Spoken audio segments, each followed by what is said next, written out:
Alright, welcome back everyone. It is LaughNgamez here, and I'm gonna say it has been a hot minute since I've actually sat down and cast one of these Starcraft 2 replays. And I've still been putting up on the channel and everything. However, as far as me physically sitting down in this chair in front of this microphone to cast, still definitely been on that StarCraft grind. However, just been putting up a lot of VODs and everything. But sitting in front of us is what's going to be a very good StarCraft 2 match coming on up here. We've got ourselves a Korean, a top-level Korean at that. Terran versus Zerg on the map Winter's Gate. Spawning up in the top left-hand side of the map. He's a BlizzCon champion, I want to say. He's a GSL champion. It's Rogue. I'm pretty sure he's won both of those. BlizzCon 2016? 2017. Zero won 2018. I want to say. That sounds about right. Anyway, spawning in the bottom right-hand side of the map, it's Psystorms Gaming's GuMiho. GuMiho, a fantastic Korean Terran. This is actually a good match to watch, though, because GuMiho is going to be leaving us, ladies and gentlemen. He's going to be doing what, he's going the way of all Korean StarCraft 2 players. Eventually,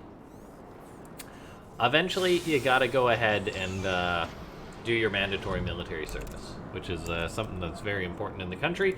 And yeah, so he's gonna have to go do that. He's been playing StarCraft 2 for a long time now. It's time to go do the military thing, but he's still playing at a very high level. It seems like he's riding this out. StarCraft 2, I think it's fair to say, is probably, I'm not gonna say all that he knows, but it's like a massive part of this guy's life. He's one of the oldest players. He's been playing since gosh knows when.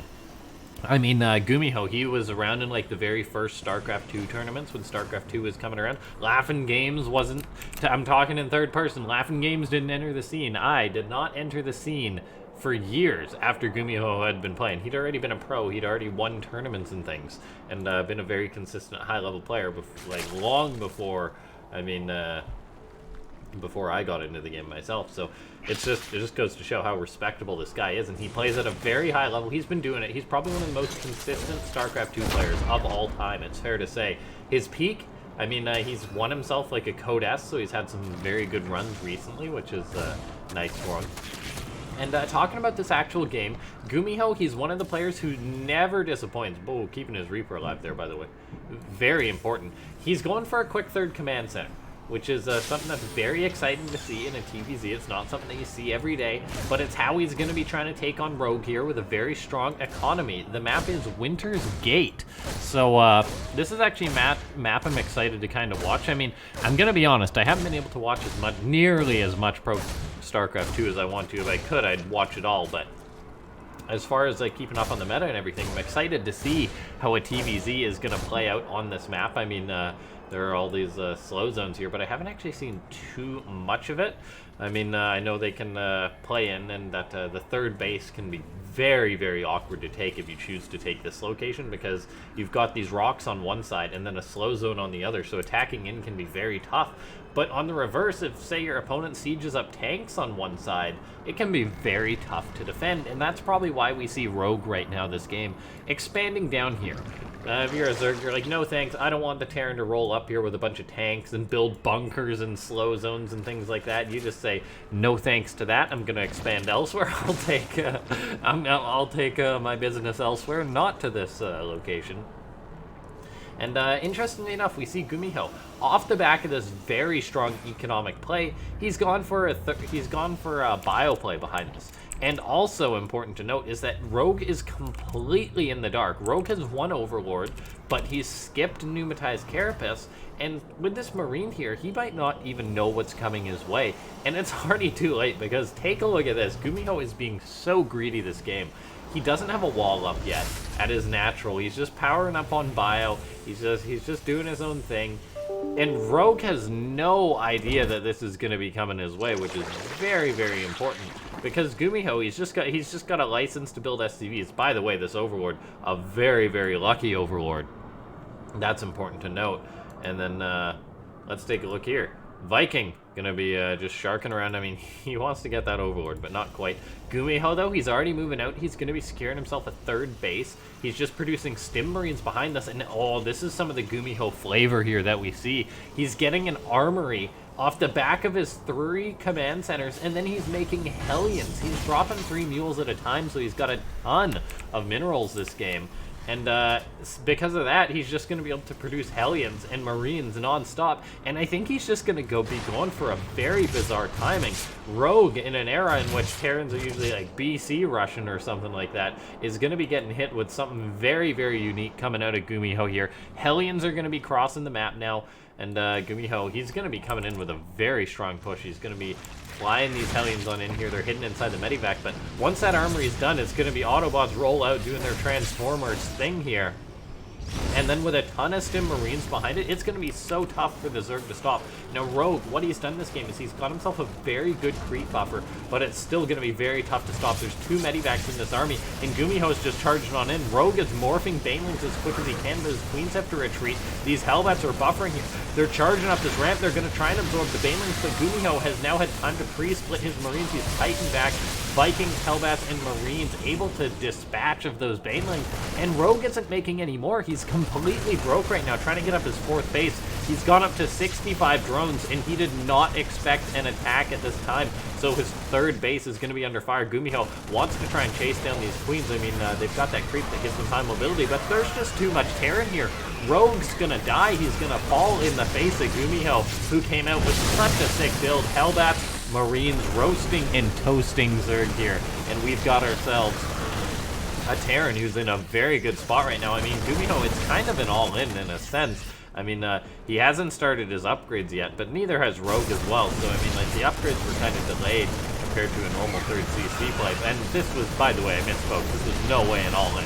Just a very cool, unique push, and I mean, beautifully done by GuMiho, and now he's just splitting these Marines, getting super value versus this Zerg right now. I mean, Rogue's putting up a fight. He's kicking. He's not going down easy, but this 3rd hatchery is about to go down, and that's going to be it. GG. GuMiho takes game number 1 versus the 2017 Global Finals champion versus a 2019 GSL champion, and for someone who's in his twilight, not a bad showing at all. We're going to load on into the next game, ladies and gentlemen. And this should be a good one here. Rogue, who is rocking... Is that a special portrait? Is that special? Don't quote me on that. But I'm so bad at recognizing the players and from the portraits. But anyway, here we are. The map is Ephemeron, and we've got GuMiho. He didn't go for any super cheese or anything like that. He just went for such a cool build. He's like 3cc greed into super awesome attack timing. And if you're Rogue, you're just like, well, would you look at that? So, spawning up the top left-hand side of the map, it is Rogue. Apparently I left myself open on Steam, which is professional as always on my part. Oh, you know what OBS needs? OBS needs something like it needs something like what Discord has, which it's like when you're live streaming, in which it'll mute all your other apps. I don't use Discord while I'm live streaming. I like to have that closed because I think it's kind of annoying having to have another voice program, but away she goes. And speaking of Discord, I just called it annoying, but I've got one. I'm really selling it now. Ladies and gentlemen, I've been linking it in the description of pretty much all my videos lately, but join that Discord. Join the fun, join the party. It's not really a party, it's basically just like, you want to get notified when I'm live or if I'm putting in a cool match or whatever? Yeah, just check it out. I mean, Discord, I'm still kind of new to it, that's why I knocked it a little bit, but it's a thing. And what's going on in this game is not a lot of things. GuMiho, interestingly enough, going for a gasless expo here. Always giving us variety. And look at this little old school Brood War SCV skin. The classic SCV. And I want to talk about this. These SCV, I don't care what anyone else says. These SCVs are smaller than like a normal SCV. Like, you can't argue against this. They're tiny. Like, they look so small. And I know that sometimes pros will be like, oh, the skins, they make it hard being a pro player. It's like, well, good luck targeting my SCVs when they look smaller. Their hitbox is the exact same, but their actual, like, graphic is smaller. There's no doubt about that. Like, look at the size of these drones. They dwarf this SCV. 2 Marines for GuMiho, by the way, moving out on the map. Oh, are they going to catch Rogue's Overlord? Oh, this is going to be close. This Overlord, he's making a mad dash as fast as an Overlord can. Oh, this is actually so close. No, 1 HP on this Overlord. If there has ever been an Overlord sweating, it is this Overlord. Now we've got GuMiho. He's actually, what is this guy doing? He's moving out on the map with 3 Marines and then going into a reactor and a factory behind it. A Ling is going to be running towards his base. He's going to raise that depot, build that wall, and now these 3 Marines are just crossing. Okay, I can't explain this one. Sometimes GuMiho's creativity gets ahead of himself a little bit, so he's moving across the map with 3 Marines right now. He's charging on in towards the Zerg's 3rd, and it's going to be like, what? What exactly are these 3 Marines supposed to do? They're just feeling a little distraught over the fact that they didn't kill this Overlord who had 1 HP. Yeah, so GuMiho, always fun to watch. This game we've seen Rogue go for pneumatized Carapace. Oh, wow, look at this. And a Ling gets on into the main base of the Terran, by the way. That's a nice move for the Zerg. GuMiho, I mean, it was just 1 Ling, so not too much trouble. But, yeah, this game, Rogue's like, you know, I died last game, I didn't scout at all. So, you know what?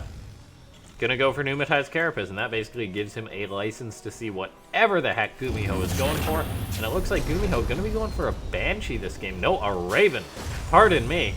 GuMiho bringing out a unit not seen too often versus Zerg. I mean, it has its places in every matchup, there's no doubt about that.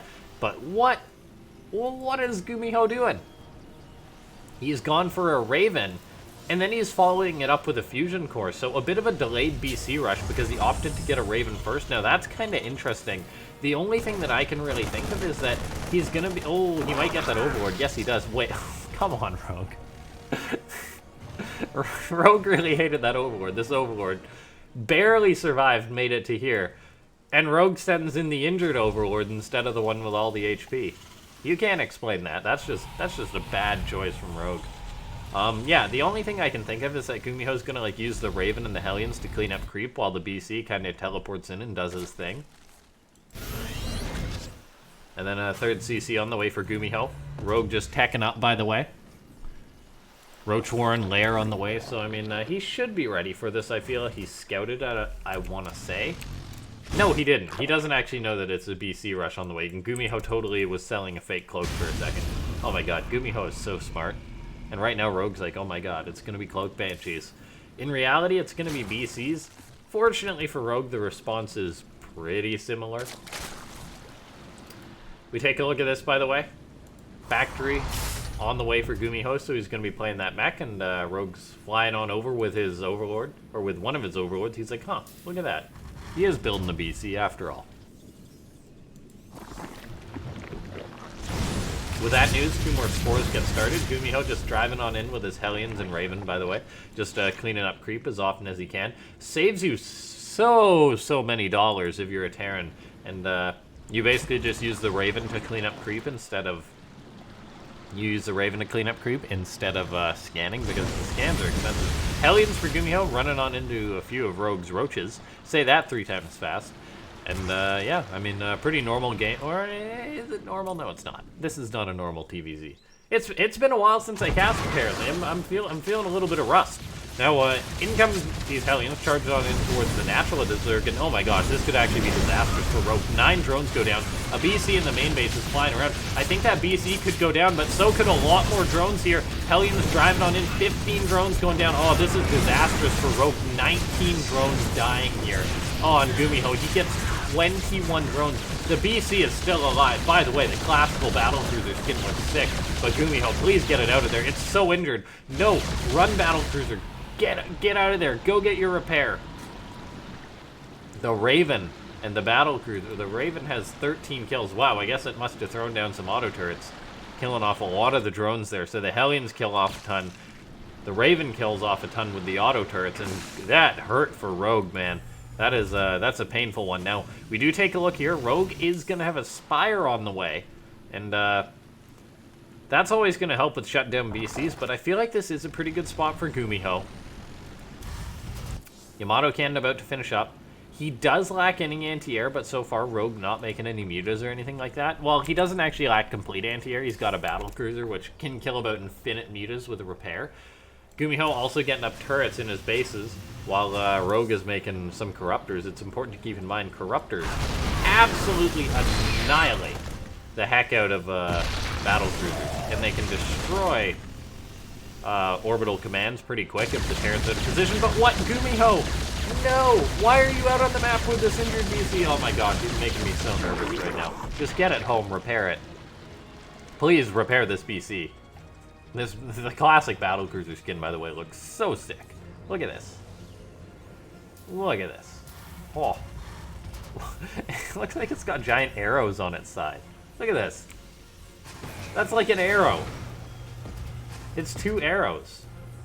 Weird. Whoa, that's really cool. Now, instead of looking at the battle cruiser skin, we could look at these Hellions, which move in, fry up 3 drones. Of course, Rogue not in a perfect spot, as he was delayed significantly since he lost so many. Both players at a very healthy drone count. GuMiho ahead on army supply, though. He's in a pretty comfortable spot as a meching Terran. He's got a lot of production up right now. And being equal on supply means he doesn't really have to worry. I would like to see him be more active with these BCs once he's got him healed up. He's got another one just hanging around for now. An Overseer's moving on in for Rogue, but this BC should be able to intercept it. We'll see if he's going to pick that off. Oh, just dumps the Yamato. I like that choice. Oh, the classic Yamato looks so cool, the way it powers up. Oh, man. Oh, that is cool. Now, while this is going on, GuMiho, he's got a lot of tanks out. I'd like to see him repair that Raven too and maybe start making a few Thors. But overall, I'm very, very happy this game for GuMiho, the way that it's going. Supply is equal. I'm curious to see what Rogue's going to do to bring this back. He's got a Nidus on the way, which is a very smart choice, I feel. He is also going to have his upgrades out soon. He's going to have +1 flyers, +1 melee, and +1 range attack. Whereas GuMiho has just started his own upgrade, so he's a bit behind in that sense. He's firing up a few more command centers, floating over his 4th base. And now we're seeing GuMiho, he's going to be looking to push on into Rogue. We'll see if Rogue's going to be able to do anything about this. I mean, the center bridge of Ephemeron is a very defensible position if you're prepared. We could just see Rogue go for a counterattack, though. He does have this Nidus complete. GuMiho, he's got units back at home to defend. He's even got 3 battle cruisers, so he's looking for a bit of a multi-pronged attack right now. Rogue has a lot of Ravagers to defend this, so if he catches these tanks unsieged, it would be huge. But take a look at this. GuMiho teleports the BCs back to deal with this Nidus that gets called on in. A nice move there. Well done from GuMiho, shutting that down. In the end, though, Rogue does send GuMiho packing, and he's actually looking to move on in now, it would seem. All these tanks aren't sieged. This could be a nice pick-off for Rogue here. GuMiho's army massively out of position. These tanks not sieged is a disastrous thing here. Anti-armor missile goes down, so the Zerg will be forced back. It could have been very disastrous. Okay, but it wasn't actually too bad there for GuMiho, the way that it worked out. He's got a very healthy siege tank count. Rogue only just getting up an infestation pit now, so he doesn't have that big Zerg toolbox to deal with the mech. GuMiho got himself quite a nice tank count. He's got some Cyclones and Hellions too. Gonna pick off this Overlord. Oh, this is where we're seeing a bit of a Nidus being called on into the back of the base of Rogue, but I mean, 3 battle cruisers should be able to shut this down pretty easily. There we go, Nidus gone. Overseer gonna be in trouble too, and BC is very, very effective at dealing with Nidus. Rogue calls in another, but it's like, oh, you gotta give it to him for trying, but called it right underneath a battle cruiser. Meanwhile, in goes GuMiho. Gonna be looking to clean up some more creep tumors, getting a nice bit of damage done there, and he's maxed out. So is Rogue. Both players going to be on 1-1 upgrades. Rogue has his +2 started. GuMiho could benefit from some of his own upgrades. I mean, this is a bit of an interesting TvZ. No one's gone for, like, a killing blow just yet. And while GuMiho had a nice opening, things could start to dissipate a little bit if he lets this lead slip away from him, and Rogue gets some nice moves. And, oh, look at this. Rogue's coming on in. Banelings for days, crashing on into siege tanks. I mean, they don't actually get that much done versus the tanks. Does take out a bit of GuMiho's supply, but I don't know if that was completely worth it for Rogue. While this is going on, though, a bit of a Rogue counterattack runs on into some Cyclones and Hellions in the siege tank, though, so that's not going to get too much done.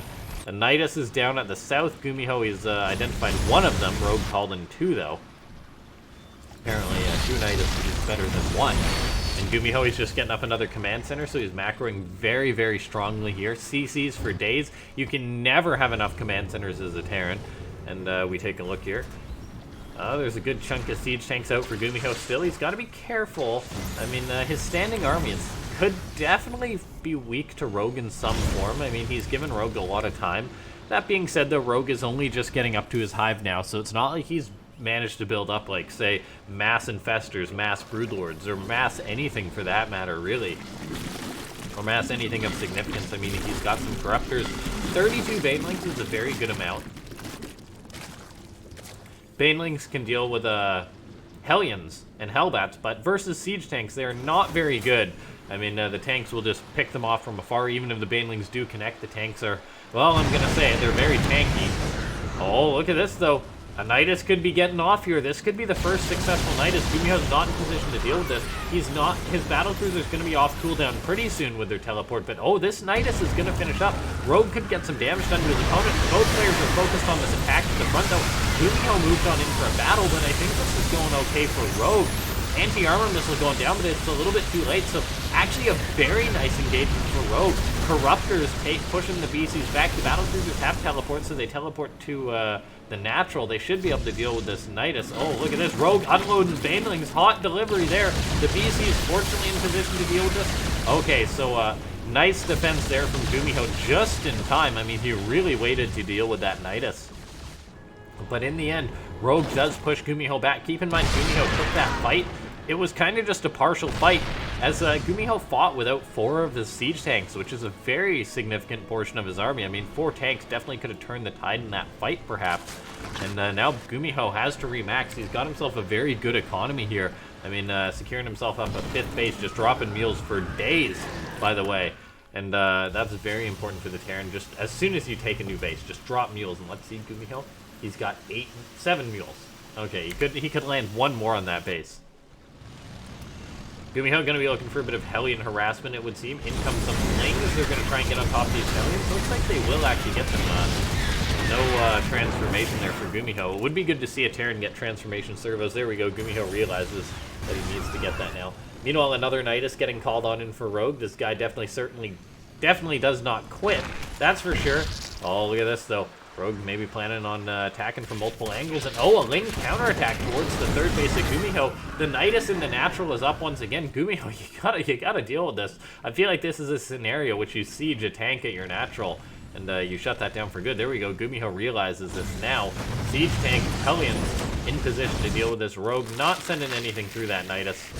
We'll get shut down. 3 Overlords just given perfect vision. Liberator's coming on in now, gonna deal with these, send them packing, but Vision is surprisingly cheap in StarCraft 2. Rogue should have no problem calling in more Nidus if he wants to. That being said, I mean, GuMiho still keeping the pressure on Rogue, but we're definitely in a late game TvZ, and it's not like GuMiho has an inherent advantage in this game. And oh, look at this. Look at this. The Corruptor's getting on top of the Liberators. Nicely done there, using the anti-armor missile to send them packing. And there's actually a bug in the game that I feel like I should bring up on that note. It's not something that I'm usually going to bring up, but to my knowledge, it was mentioned that air units that are hit, or air units don't lose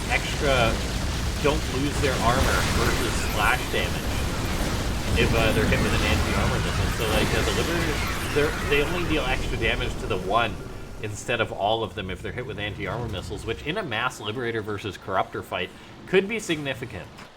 Now, while we take a look, GuMiho, he has done a good job keeping 2 of his BCs alive. Unfortunately, one of them did fall, but I mean, he's still done a very good job keeping those in the game, showing that BCs can be used just in small numbers to keep the Zerg on their toes always. Oh, look at this. So Rogue just rolling on in. Oh my gosh, the Banelings just crashed on into everything.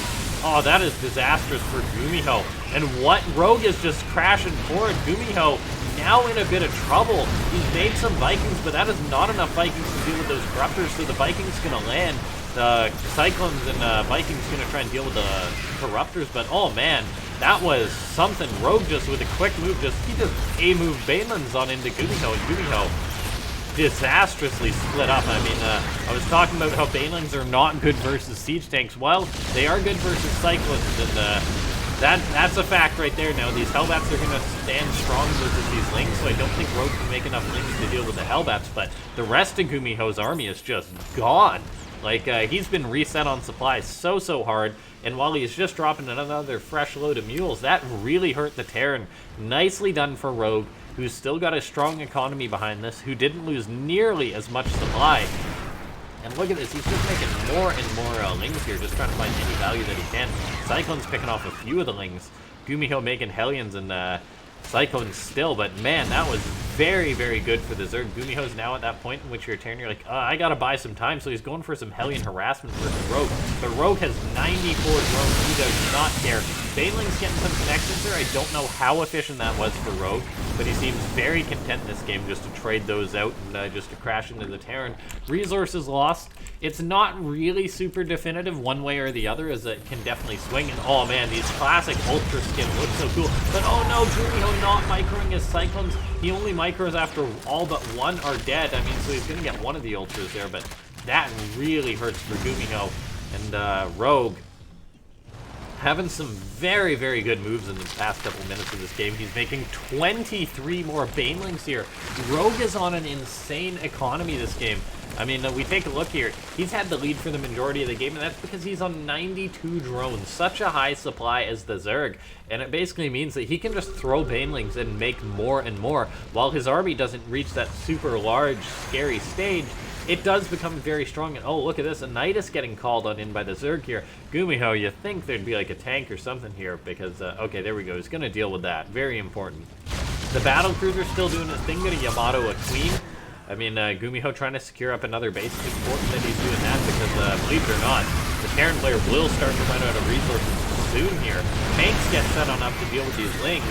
So this Nidus attack will be dealt with. A little bit painful, and oh man, this base here having a tough go at it.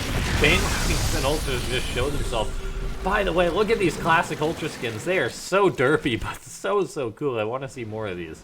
Come on, show them. I haven't actually cast a game where one of the players has used like all the classic skins. That's like the BlizzCon goodies, or is that the new war chest? I honestly can't remember. To be honest, I think it's like a bonus for the new war chest or something. And then a few of the classic skins are from the last BlizzCon that never got released. But oh man, I'm loving these classic skins. They're making the game look so cool. Look at these Ultras. They are so cool with their big blades there. The blades are huge.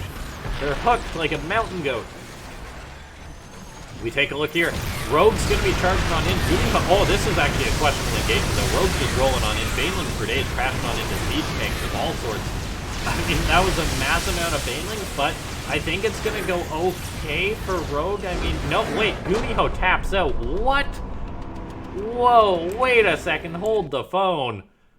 GuMiho just died to Rogue attacking on in there. I expected him to keep fighting that out there, but I guess he never secured another base or something. I mean, look at this. I felt like that was a very good trade for GuMiho. That was Banelings versus tanks mainly. But I mean, he hit GuMiho still had a bit of an army, but Rogue's supply did not actually plummet. And Rogue could have always just made Broodlords. So I guess the game was over. GuMiho didn't have a fresh base. If he had a base still mining, I would have said he probably wants to stay in that game. But no, understandable that he tapped on out there. And that just means we get another fantastic TvZ between these players. Very glad to be casting these replays from the Alima League. And let's take a look here. It's a best of 3. It's tied 1-1. And I mean, the games really are delivering here. I was kind of just fawning over the skins there that Rogue had. He's not rocking the classic drone, though. He's rocking like one of the new drones with the transmitters on them. Look at this. Someone's controlling these drones. Look at this. They got little beepers on their head. Mind control. The Overlord. Maybe he's the one doing the controlling, but then he's got a beeper on his head. So who's controlling the Overlord?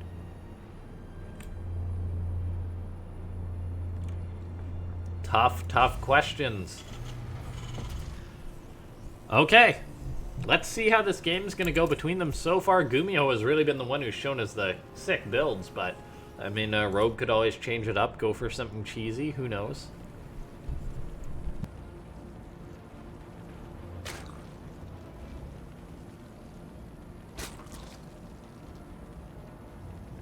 Standard play coming out of Rogue this game, though. Just getting his gas pool. GuMiho doing his own thing. Yeah, very normal stuff here. Ladies and gentlemen, By the way, if you're enjoying this commentary and you're still watching, you want to see who's going to take it versus GuMiho and Rogue, press that like button. Since I've just been putting up like VODs of live streams and stuff, I haven't been saying it. But I'm speaking to you now. Press that like button if you're enjoying this commentary. And of course, if you're new to the channel, feel free to press that subscribe button. As I'm putting out these videos as often as I can. I know I was kind of at like a LAN tournament and busy with other things lately. But I've even put up some videos of that LAN tournament. So go check it out. I played some pretty cool games on stage at the gaming stadium. So check those out. And I'll be putting up another 1 or 2 of those. I've got one more game that I played on stage, and then a few more games that I want to show. There's probably 2 more videos from that coming at some point. Some point, I say. Soon TM, in Blizzard terminology. Speaking of soon TM, Blizzard has not released those the BlizzCon 2018 goodie bag skins for sale yet, when they said they would, and we are rapidly approaching BlizzCon 2019. So, still waiting on that one, Blizzard. Still waiting. Anyway, I do hope everyone is enjoying this commentary. Let's take a look. GuMiho, gone for his Reaper, keeping it back at home. So a little bit more standard this game, it would seem. I wouldn't be surprised if we see like a classic BC rush or something here. But then it's GuMiho, so you never know. Yeah, I'm just really enjoying getting to see this TvZ. I'm at a point in my own Starcraft 2 play, which I want to see more builds and things. I want to try and experiment. TvZ, I pretty much BC rush every game. It works, though. It works. I've got a positive win-loss in TvZ, like 60% or something like that. My TvT, I'm trying to learn a few more builds, and I'm doing okay with that, I guess. I mean, I know how to build Reapers and Proxy Banshee. And then TvP, I'm pretty much completely lost. I got no idea how to play that.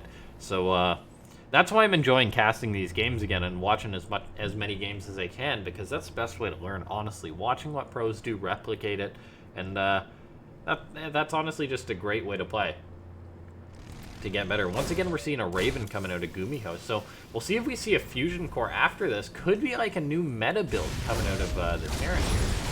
That would be very, very interesting. GuMiho always showing unique styles of play, and he does it in such a way that like you're like, oh yeah, this guy can play unique.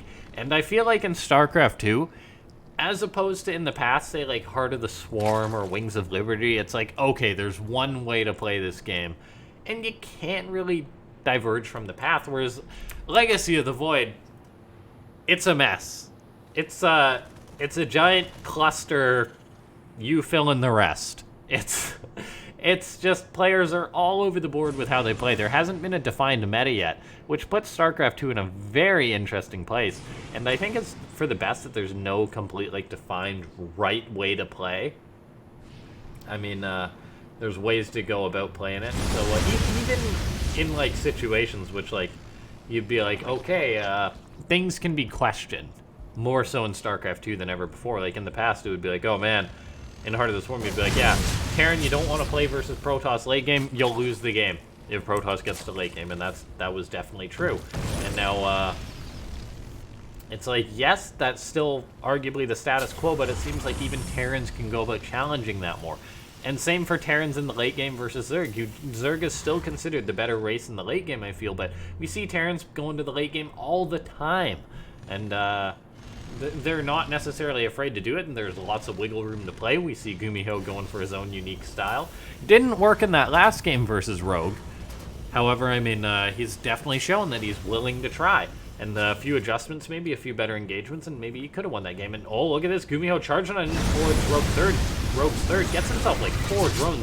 Nicely done there. That is some very good damage for the Terran. Keeping the creep back, continuously moving around. Trying to avoid these Lings and the Queen right now as he's trying to get something done with his Raven. Rogue on point defending that, but oh, look at this GuMiho. Oh man, he was thinking of going for it. I don't know. Yeah, probably a good thing he didn't, as there's 20 Lings out on the map, but oh man, that is always so risky. GuMiho was thinking of diving on in towards the natural Rogue. Look at this though. Battlecruiser suddenly teleporting on into Rogue's base, and Rogue's like, what? Meanwhile, GuMiho getting auto turrets off into the main base. Hellions pushing at the third. This is some mass multi-prong harassment here from the Terran. The Raven, oh, gotta be careful. You don't want to lose that if you are GuMiho. Raven's very, very expensive unit. But still, 7 drones go down, so a bit more damage done from the Terran. He's getting a auto cannon. This BC can really just hang out behind here for quite a while till the Spire is done anyway. And then he's getting up his own 3rd base, so very, very cool play coming out of GuMiho. I'm just a big fan. And look at this, I think GuMiho is using the new skins in this too. Those are the new Terran skins. Look at that. They've got like their candle light or whatever it's called. Why don't I know what that's like? The light's called that always keeps something burning. Don't. It's totally late. It's like 7 p.m. Let's take a look. GuMiho just flying around with his battle cruiser. Oh, gonna try and get it out. He's got the teleport though, so he's gonna be fine. Nabs himself up a few more drones, and oh, he just teleports right on home. He wants this overseer apparently. Auto cannon's not yet done, but oh, the beast. He's not able to catch that overseer. So the overseer gets away. I think GuMiho could have killed this overlord, then teleported away. But anyway, this game's going on. Looks like we've got mutas on the way here for Rogue. Did GuMiho identify his opponent's Spire? Yes, he did. Now, whether he's taken that seriously enough, that's a valid question. He's got a turret up in his main base. Doesn't have one at his natural or his 3rd base yet. But with the BCs, I think GuMiho should be okay. He's got a few Hellions moving on in. We'll see if Rogue's going to reveal his mutas to try and take out these Hellions. Not too sure about that. GuMiho has yet to identify the fact that there's mutas out. Now, for those of you unaware, battle cruisers are very, very good versus mutaless. They can teleport home if the mutas ever surprise you. They can Yamato on them. And mutas, units that are very good, they're very good at escaping. They're not quick enough to escape some battle cruisers. A Cyclone pops on out. Rogue, nicely done though, kicks that off. The BC's coming on in. One BC, oh, it didn't use its Yamato. Oh, GuMiho, you gotta start using those on the mutas right away. There's one Yamato. There should be a 2nd and a 3rd going off. There we go. That's guaranteed dead mutas. That's exactly why BCs are good versus mutas. So GuMiho, we probably want to see him get up another turret or something at his natural. Probably throw up a 4th base too. I feel if you're the Terran at this point, you want to be doing that soon. For now, though, GuMiho is going to be pretty focused on a push right now versus his opponent. A ton of Hellions, some Cyclones, and a tank or 2 moving on in. The Raven as well, going to be a massive bonus for the Terran. So we'll see, what is GuMiho going to be able to get done with this push? This is so many Hellbats. I feel like Rogue has Banelings, though. No, he actually doesn't. He's just morphing his Banelings. He's got 3, which may as well be no Banelings. So we'll see if Rogue's going to be able to shut down this attack easily or not. I mean, the BC's coming on in to help out. They can always just teleport out if they're injured. I mean, one of them's on cooldown, but still, a very scary push coming in for GuMiho. We're going to have to zoom on out to see all of this. The 3 BCs could be a massive hindrance here for the Zerg. I mean, very tanky as well. The Raven actually goes down. It tosses down the 1 anti-armor missile, but no auto turrets or anything. I think it's a bit of a mistake. These BCs, GuMiho's going to have to teleport out those injured ones, make sure they don't get targeted down. They do have Yamato as well, but they're not using that. So GuMiho really focused on other aspects of this fight. He loses one of the BCs, so could have teleported that out. And in the end, Rogue pushes his opponent back. GuMiho has started up a 4th base, but his army was reset. So very nice from Rogue. And we could be seeing a potential counterattack right now. Rogue, he's heading on in towards the Terran's 4th base. He's just assuming that this is here, and the timing is going to work out very, very well for Rogue. GuMiho is going to have to react quickly if he wants to save this base. I don't know if he's going to be able to. I think he should save it. Oh, it's going to be so close. This command center does get saved. I mean, I want to say if GuMiho had lost that, it would have actually just been game over. As Rogue held his attack and then just shut down his economy. GuMiho getting up to 4th base is going to be nice for him to keep him alive in this game, but still, this is a very good spot for Rogue, I feel. He shut down that attack. GuMiho committed a fair bit to it, and it just got shut down. Now, we do see GuMiho with the BCs, sending them to the north and to the left, or to the right would be good. I mean, there's a base here. If he knew about it, getting that would be very nice. I feel like going for a direct attack isn't the value you want as the Terran at this point in the game. The Hellions and Cyclones definitely can be out on the map, but I feel like if you've got the BCs, they should be going to the main, or they should be heading towards like a 4th base, trying to find somewhere the Zerg isn't in position. Now, GuMiho, once again, he's actually going for a bit of a committed push right now. He's just moving on in with Cyclones and Hellions. He's canceling Rogue's 5th base, or his 6th base, pardon me. So that's a nice move from the Terran. Meanwhile, GuMiho is happily mining at his own 4th, which is good for him. Hellions trying to chase down these Lings, which is good to see. These Lings, where are they going to go? Are they just going to run towards the 3rd? A few to the 3rd, some towards the 4th, but GuMiho will shut this down with relative ease. Loses 2 SCVs. Nicely done there. And now we see the BC is looking for another position here. If you're the Terran, you want to be trying to poke the Zerg wherever you can. And right now, it's looking pretty good for GuMiho. 4 BCs heading towards the main base of the Zerg. Meanwhile, Rogue has just been building up Mutas and Corruptors. Fortunately for GuMiho, though, he is building at least 1 Thor to help himself out, because that Zerg air army is starting to get very, very scary. That's actually enough Mutas that they can just kill the Cyclones, I feel. The BCs in the main base, though, are looking to scrap. GuMiho actually just teleports out, though, without using his Yamato, which is interesting. You always want to use that Yamato as a Terran, and GuMiho's ground army also gets cleared out over here. He killed off 5 drones, killed off a ton of Lings, but in the end, looking pretty good hold-wise for Rogue. GuMiho, you got to be careful now. I mean, he's making 4 Thors at a time, realizing that there's just too many Mutas out on the map. We'll see if GuMiho's able to do anything about this. There we go. He loads up 1 Thor into his medivac. He's scared the Mutas are going to his main, but Rogue's actually set his sights on the 4th base of the Terran. GuMiho's going to need to repair this right away, I feel. There we go. SCV's looking to give a hug to this. Hellions coming on in to deal with the Lings. Cyclones coming on in to send back the Mutas. The BCs, they've got to dump their Yamatos right away. There we go. Bombs away, firing. The Thor comes on in to help out, but keep in mind there's no attack upgrades on that Thor, so it's just getting magic boxed here. The Corruptors are running, or the Thors, or the BCs are running away, pardon me. Meanwhile, there's Thors out for GuMiho, but keep in mind they've got like no attack upgrades. GuMiho microing his Thors back to the best of his ability, but Rogue's Mutas just don't seem to be dying here, so he's getting some good values. 13 SCVs have died, and we take a look at the worker count. Oh my gosh. Rogue is up to literally 100 drones right now. That is ridiculous. GuMiho, he's going to be looking to go for a push versus his opponent. I feel it's a little bit risky. You might just have to sit back if you're GuMiho, I feel. I mean, Rogue's not making like Mass Infestor Viper or anything, so, I mean, you don't want to push too far in, because if your opponent isn't making Infestor Viper, they're making something that can be very lethal if it takes a definitive fight. If that makes any sense at all, what I'm saying. Basically, I'm saying if GuMiho loses this fight, he's in a lot of trouble, because Hydras, Mutas, Lings, and Banes are going to punish you hard if you fail an attack. Now, Banelings rolling on in, they hit the Thors, but the Thors basically can just eat Banelings for breakfast, but oh, the Corruptors, Rogue with the disgusting Corruptor tactics, picks off GuMiho's 4th base, really forcing his hand, and then the Hydra transition doing very well versus the Thors. The Thors are being microed back, but their shots are just going off on the Mutas, and there's nothing to take care of the Hydras there. And I think that's going to be it. I think Rogue has just shut down GuMiho too hard now. Like, the Terran's economy has just been crippled by the Corruptors. The caustic spray is so strong. That's it, GG. Rogue takes out GuMiho. I mean, defending that attack when he needed to, and GuMiho's economy just wasn't up to stuff. Corruptors, man, I can't seem to escape them. In my own ladder games, they just they haunt my dreams, just picking off my planetaries and whatnot all the time, and I mean, they're so tanky. So like, you need a lot of missile turrets to defend versus them, but that's tough if you're not maxed out. So good to see Rogue using those Corruptors very effectively, very underutilized at times, I feel, by the Zerg. Like, you can just pick off bases, easy peasy. And yeah, thanks so much to everyone for tuning on into this video. It's been good to be doing one of these again. If you enjoyed it, make sure to hit that like button. Let's try and break 15 likes on this video. And yeah, I'll see you next time. Thanks for watching. If you're new to the channel, press that subscribe button. And this has been LaughNgamez.